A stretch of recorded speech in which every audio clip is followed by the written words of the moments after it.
Minggu depan hafalkan hadis ke-19 ya. Minggu depan hafalkan hadis 19. Anda bacakan dulu hadisnya.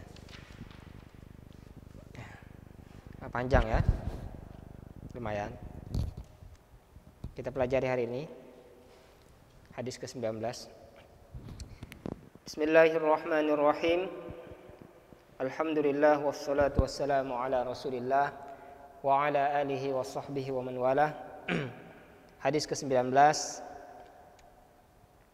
An Abil Abbas Abdullah bin Abbas radhiyallahu anhuma qala kuntu khalfan nabiy sallallahu alaihi wasallam yawman faqala ya ghulam inni uallimuka kalimat ihfadillah yahfadka ihfadillah tajidhu tujahaka idza sa'alta fas'alillah wa idza ista'anta fasta'in billah wa'lam anna al-ummata law ijtama'at ala an yanfa'uka bi syai'in lam yanfa'uka illa bi syai'in qad katabahu Allahu lak wa in ijtama'u ala an yadurruka bi syai'in lam yadurruka illa bi syai'in qad katabahu Allahu alaik rufi'atil aqlam wa jaffatis suhuf rawahu at-Tirmidzi wa qala haditsun hasanun sahih wa fi riwayatin ghairi at-Tirmidzi ihfadillah tajidhu amamaka ta'arraf ila Allah fir rakha ya'rifka fi shiddah wa'alam annama akhta'aka lam yakun liyusibak wa ma asabaka lam yakun liyukhti'ak wa'alam anna an-nasra ma'as sabri wa anna al-faraja ma'al karbi wa anna ma'al usri yusra. Kita pelajari hadisnya. An Abil Abbas, dari bapaknya Abbas. Siapa nama beliau? Abdullah bin Abbas. Jadi beliau punya anak Abbas, punya bapak Abbas. Dari bapaknya Abbas, Abdullah bin Abbas. Jadi beliau menamakan anaknya sama dengan nama orang tuanya. Unik ya. Memang orang Arab itu sebagian nama-namanya itu unik-unik. Uniknya itu bukan dari segi namanya, bukan. Dari menamai anaknya itu kadang sama dengan kakek ya. Bahkan ada yang sama dengan 3 urutan sama. Ahmad bin Muhammad bin Muhammad bin Muhammad bin Muhammad ya. Al-Ghazali. Imam Ghazali itu kan nama bapaknya, kakeknya dan datunya sama ya. Nah ini sama nih. Abdullah bin Abbas menamakan anaknya Abbas ya. Sama dengan nama orang tuanya. Jadi beliau Abul Abbas sekaligus Ibnul Abbas ya. Abdullah bin Abbas itu Ibnu Abbas sekaligus Abul Abbas radhiyallahu anhuma. Kalau kita biasanya ya nama-nama itu anti sekali.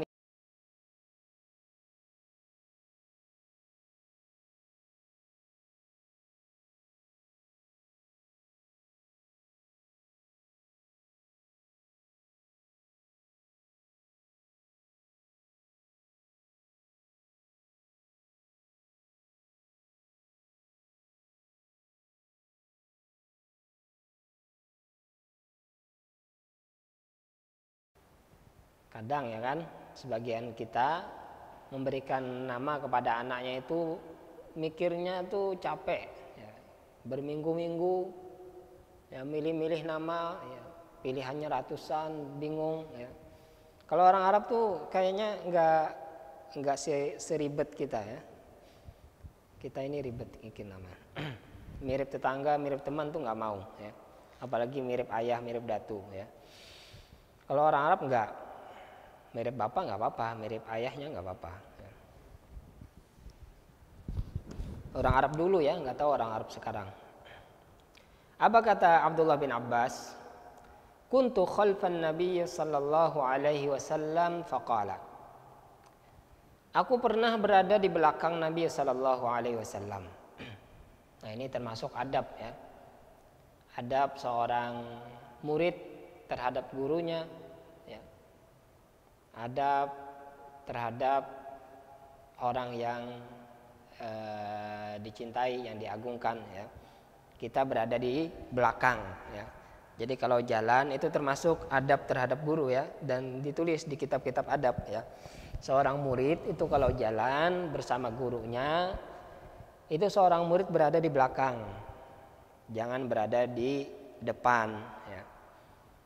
Di samping pun sebenarnya ya masih boleh, tapi kurang ya. Apalagi di depan ya, itu tidak beradab ya. Jalan depan gurunya ya. Jalan bersama gurunya di depan dia ya. Di depan persis ya. Itu tidak termasuk adab yang baik ya. Jadi adab yang baik terhadap guru, dia jalan di belakang gurunya ya. Dan dia pun kalau keluar kelas, keluar lebih belakang. Jadi keluar kelas itu gurunya dulu yang keluar ya. Tapi kalau masuk kelas, muridnya dulu yang masuk ya. Jangan sampai gurunya duluan yang masuk, giliran keluar muridnya duluan yang keluar ya. Ini salah ya. Jadi kalau di kelas, muridnya dulu yang masuk, siap, tertib, duduk, rapi, bukunya sudah siap ya. Baru gurunya masuk dan langsung mengajar, seperti itu adabnya ya. Tapi kalau keluar, habis waktunya, gurunya dulu yang keluar, baru muridnya yang keluar ya. Begitu adabnya ya. Dan ini yang paling menerapkan itu pondok-pondok pesantren, kalangan-kalangan pondok pesantren dulu ya. Seperti di Al-Falah ya, pondok-pondok pesantren Darussalam itu sangat menerapkan hal-hal yang tinggi, adab mereka itu tinggi terhadap guru-guru mereka ya. Kalian jangan sampai kalah ya dengan pesantren-pesantren yang lain ya. Adab kalian harus tinggi juga terhadap guru-guru kalian. Namun ya perlu di garis bawahi ya, perlu ada catatan bahwasanya adab terhadap guru itu ada batasannya ya. Jangan juga ya, saking beradabnya dengan guru sehingga berlebihan bersikap dengan gurunya ya. Ini nggak boleh ya. Sikap berlebihan terhadap guru itu tidak boleh. Namun beradab itu diharuskan ya. Bagaimana sikap berlebihan terhadap guru ya? Sampai kalau ke rumah gurunya ya, sampai menunduk ya, sampai mau sujud gitu ya, atau gimana ya, pokoknya dia terlalu berlebihan ya, sampai-sampai mendekati ruku atau mendekati sujud ya, itu nggak boleh ya, karena ruku dan sujud itu termasuk ibadah ya. Dan tidak boleh kita ruku dan sujud, apalagi sujud ya kepada makhluk ya, itu diharamkan ya. Sujud terhadap makhluk itu diharamkan ya. Maka ada batas-batasannya ya. Walaupun kita diperintahkan beradab, namun berlebihan itu tidak boleh ya. Berlebihan dalam keluar yang sudah keluar dari batasan-batasan adab seperti itu ya, tidak boleh. Ini yang sangat disayangkan ya, kurang pada pesantren-pesantren modern ya. Adab terhadap guru ini kebanyakan lebih kurang ya pada pesantren-pesantren modern ya. Kenapa? Karena memang mereka itu lebih akrab dengan gurunya ya, berbicara lebih leluasa dengan gurunya ya. Kadang juga ada kegiatan-kegiatan bermain dengan gurunya ya kan. Pesantren-pesantren yang modern ya. Kalau pesantren-pesantren yang dulu ya, yang pakai sarungan ya, pakai kitab kuning ya, itu biasanya kepada gurunya itu kayak jaraknya itu jauh ya. Untuk berbicara di depan gurunya aja sudah gugup ya. Jadi gurunya itu sangat berwibawa di hadapan murid-muridnya. Ya. Nah ini di sini memberikan pelajaran kepada kita, ya, bahwasanya Abdullah bin Abbas itu berada di belakang Nabi Shallallahu Alaihi Wasallam. Ya. Lalu apa kata Nabi Shallallahu Alaihi Wasallam? Ya gulam, wahai anak kecil. Ya gulam, wahai anak kecil. Ya. Dari sini kita ketahui berarti Abdullah bin Abbas ketika itu masih kecil. Ya. Dan memang Abdullah bin Abbas ini termasuk sahabat Nabi Shallallahu Alaihi Wasallam yang muda, ya, yang kecil. Ya. Kata Nabi Shallallahu Alaihi Wasallam, wahai anak kecil, inni u'allimuka kalimat. Aku ingin mengajarkan kepadamu beberapa kalimat.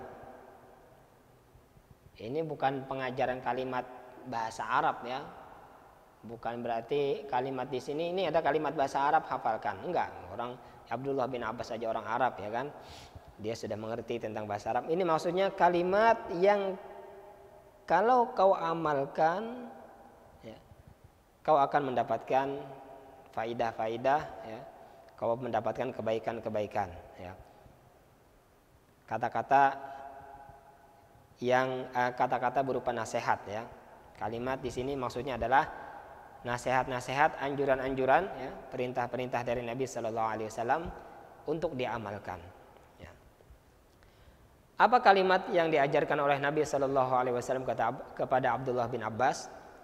Kata Nabi Shallallahu Alaihi Wasallam, ihfadillah yahfadka.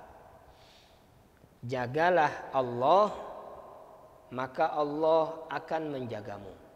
Ya. Jagalah Allah, Allah akan menjagamu. Ya. Lah Ustadz, kok kita menjaga Allah? Ya. Bukankah Allah yang menjaga kita? Ya. Ini bukan maksudnya menjaga itu bukan kayak menjaga anak. Ya. Kita menjaga anak kalau gugur, ya. Menjaga anak kalau jalan di jalan raya nanti ditabrak orang, enggak seperti itu. Ya. Maksud ihfadillah ini jagalah Allah ini artinya jaga batasan-batasan Allah. Apa batasan Allah? Ada batasan kewajiban, ada batasan larangan, ya. Haram dan kewajiban. Itu dijalankan, dijaga, ya. Apa saja kewajiban saya setiap hari? Sholat 5 waktu. Apalagi selain itu? Bagi saya seorang pelajar wajib belajar. Bagi saya seorang anak wajib berbakti kepada orang tua. Bagi saya seorang ayah wajib bekerja mencari nafkah untuk anaknya. Wajib sholat. Bagi saya orang kaya wajib berzakat. Sudah sampai masuk bulan Ramadan wajib puasa, ya. Sudah sampai bulan haji dan mampu untuk berhaji wajib berangkat haji, ya. Maka jaga yang itu. Kewajiban-kewajiban yang dikenakan kepada kalian, dan kewajiban itu berbeda-beda, ya. Setiap orangnya itu berbeda-beda, ya. Maka jaga itu semua. Jalankan kewajiban kalian, dan yang haram dijaga juga. Ada batasan-batasan yang haram, jangan sampai dilewati. Jangan sampai didekati. Didekati saja jangan didekati, apalagi dilewati, ya. Bagi orang pedagang jangan bertransaksi riba. Bagi kalian seorang murid, jangan coba-coba menipu, ya.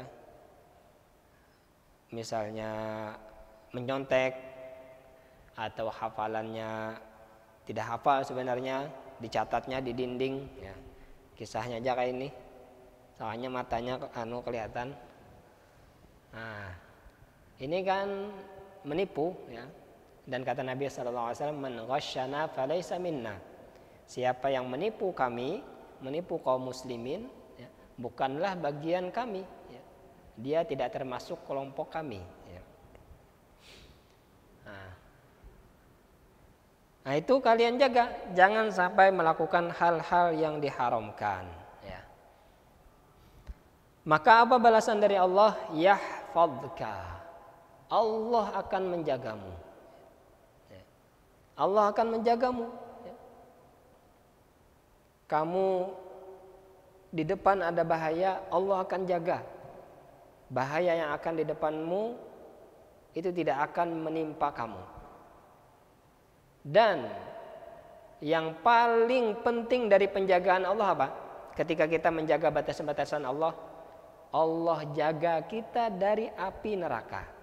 Itu yang paling penting. Mungkin musibah dunia kita ala kulli hal ya. Mungkin Allah Ta'ala timpakan karena takdirnya ya. Allah Ta'ala takdirkan kita mendapatkan musibah. Ya nggak apa-apa. Musibah dunia ya, seminggu, 2 minggu, sebulan, 2 bulan ya, akan hilang. Walaupun nggak hilang-hilang, mati kita sudah hilang musibah dunia. Tapi musibah akhirat kalau Allah Ta'ala tidak menjaga bagaimana? Allah Ta'ala tidak menjaga kita dari api neraka. Coba sehari saja di akhirat itu ya, di neraka sehari saja itu sama dengan 1000 tahun di dunia ya. Coba bayangkan orang menunggu 1000 tahun ya. Orang suruh nunggu 1000 tahun ya. Itu awaknya berlumut ya. 1000 tahun di dunia, bayangkan kalau orang disiksa ya. Digeritiki aja nah 1000 tahun nah digeritiki. Jangan 1000 tahun, seharian aja digeritiki tersiksa ya lo, digeritiki janyar. Kayak apa disiksa di api neraka? Yang siksaannya itu apa? Baraknya itu dijajak, itu menggurak, nah kepala menggurak. Otak menggurak. Kalau otak menggurak nyata dah rambutnya terpaculan.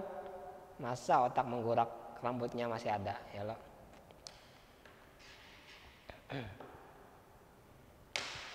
Nah itu yang terpenting bagi kita. Kalaupun kita tidak terhindar dari musibah dunia, dan itu termasuk takdir Allah Subhanahu wa taala, yang terpenting bagi kita, tujuan kita apa? Ketika kita menjaga batasan-batasan Allah, kita akan dijaga Allah dari yang namanya siksaan api neraka. Ya. Ihfadillah tajidhu tujahaka. Jagalah Allah. Ini diulangi lagi oleh Rasulullah sallallahu alaihi wasallam ya. Rasulullah mengulangi lagi nih. Ihfadillah. Jagalah Allah. Tajidhu tujahaka. Kau akan mendapati Allah itu di depanmu. Artinya betul-betul Allah Ta'ala akan menjagamu. Kan begitu seorang raja ya kan? Seorang raja ketika dia dilindungi ya, maka sekelilingnya itu akan ada pasukan ya, di depan, samping, belakang ya kan, pakai senjata ya. Nah begitu juga ketika kita menjaga Allah, Allah akan berada di depan.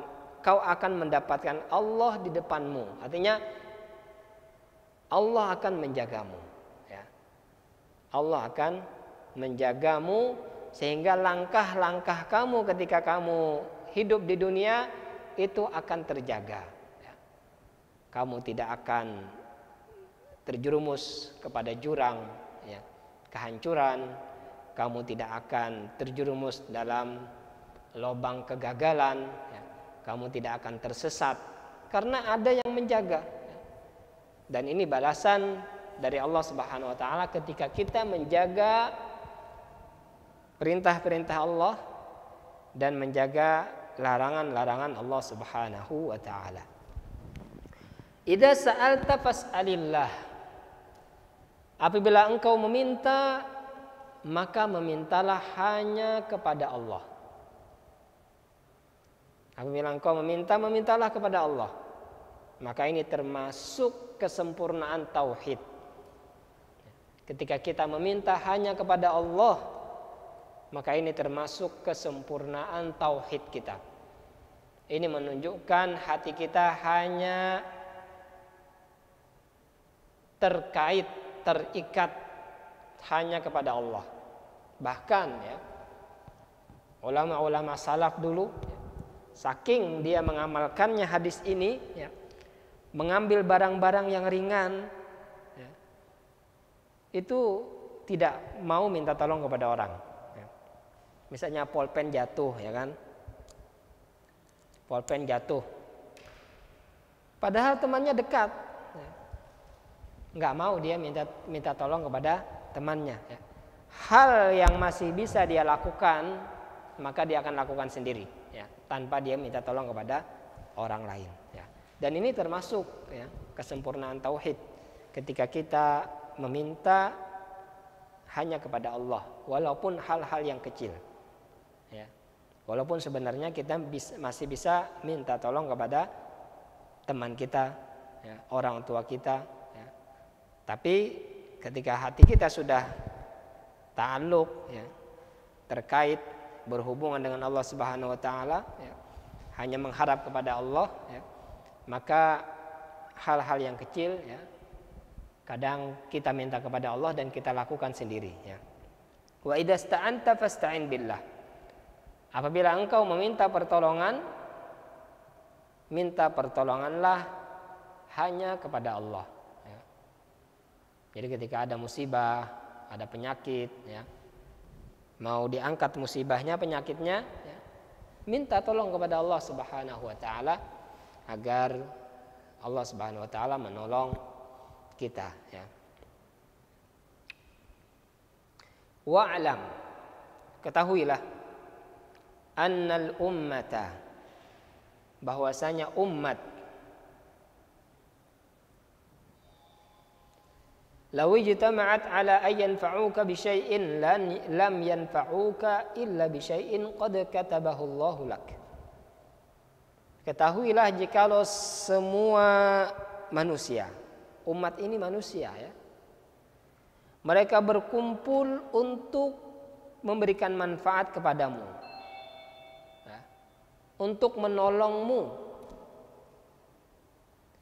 lam yanfa'uka, mereka tidak akan memberikan manfaat sedikit pun kepadamu, illa bi syai'in qad katabahu Allahu lak, kecuali sesuatu yang memang sudah Allah Ta'ala tulis, Allah Ta'ala takdirkan untukmu. Nah, ini kalimat yang agung, ya. Maknanya luar biasa, ya.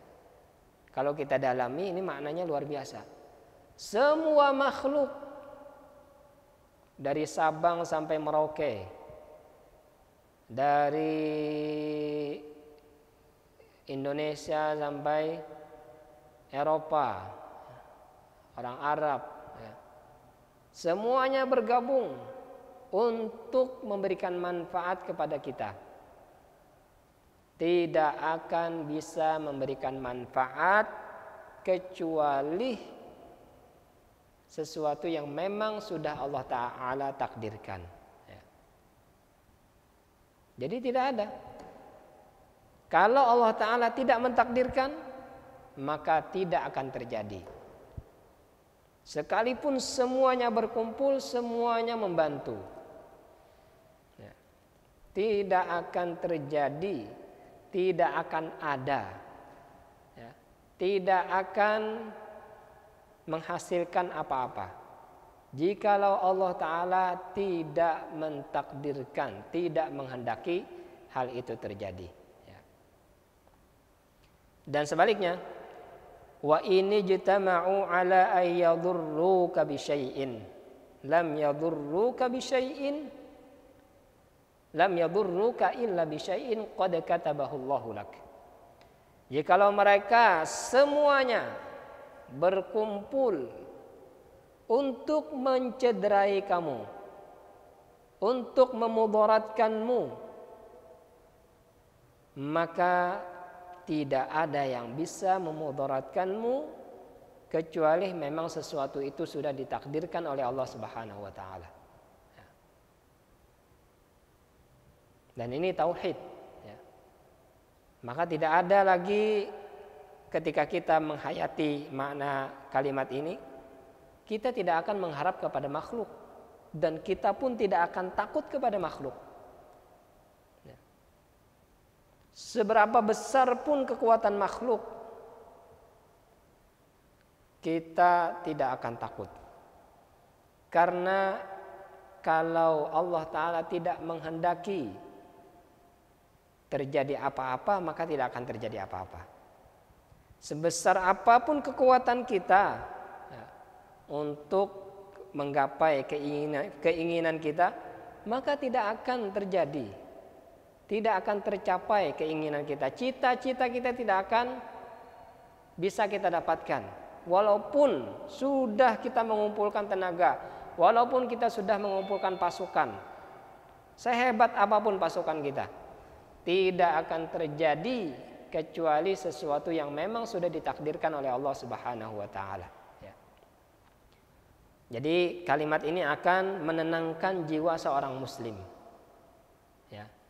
Dia tidak akan merasa kehilangan jikalau ada yang hilang, dan dia tidak akan merasa aman jikalau dia mendapatkan keamanan. Maksudnya bagaimana? Ya. Sebagian orang kan stres ya, ketika ditinggal oleh keluarganya. Ya. Seorang istri stres ditinggal oleh suaminya. Aduh, siapa lagi nih yang mengasih saya makan? Ya. Suami saya sudah meninggal. Ya. Bagaimana kami makan? Bagaimana kami hidup? Ya. Seorang anak juga begitu. Ya. Dia sedih, larut dalam kesedihan karena bapaknya meninggal. Dia menganggap, aduh, bagaimana saya nggak bisa lagi makan enak, nggak bisa lagi sekolah. Ya. Orang tua saya sudah tidak ada, siapa lagi yang diharapkan? Jangan pernah larut dalam kesedihan-kesedihan seperti itu, karena tidak ada yang mampu memberikan manfaat kepada kalian, walaupun seluruh manusia bergabung, ya, tidak akan mampu yang memberikan manfaat kepada kalian kecuali memang Allah Ta'ala takdirkan. Dan tidak akan terjadi kemudaratan kepada kalian. Ya. Apapun yang hilang pada kalian, tidak akan timbul kemudaratan kecuali memang Allah Ta'ala takdirkan kemudaratan tersebut. Ya. Intinya kalian harus hati kalian itu harus selalu ta'alluq, ya, berpegang, ya, terikat dengan Allah Subhanahu wa taala. Jangan sampai hati kalian ikat dengan makhluk, ya, karena akan menimbulkan kesedihan. Ya. Seseorang yang hatinya terikat dengan makhluk itu hanya akan menimbulkan kesedihan ketika makhluk itu sudah tiada. Ya. Seseorang yang hanya berharap kepada orang tua, ya, dia akan sedih dan luar biasa kesedihan yang akan menimpanya ketika orang tuanya sudah tidak ada. Ya. Seseorang yang hidupnya, ya, hanya berketergantungan, ya, hanya mengharap kepada suaminya, ya, maka seorang perempuan ini akan larut dalam kesedihan ketika suaminya sudah tidak ada. Ya. Jadi hadis-hadis seperti ini, ya, ini sebenarnya hadis-hadis yang luar biasa, ya, yang akan menguatkan hati kita, ya, yang akan menguatkan ikatan kita, ya, hubungan kita dengan Allah Subhanahu wa taala. Ya. Jadi ini kalimat-kalimat yang akan menguatkan tauhid kita, ya, yang akan menenangkan, ya, hati dan jiwa kita, ya, karena kalimat-kalimat ini, ya, adalah kalimat yang menguatkan hubungan kita dengan Allah Subhanahu wa taala. Ya. 1 menit lagi, ya. Hadisnya tidak habis, ya, kita bacakan. Kita sambung minggu depan. Kalau ada pertanyaan silahkan. 1 menit lagi.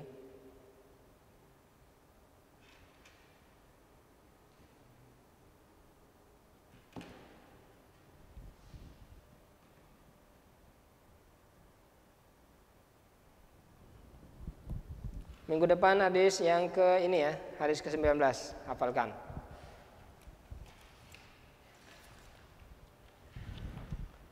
Iya, 6. Siapa?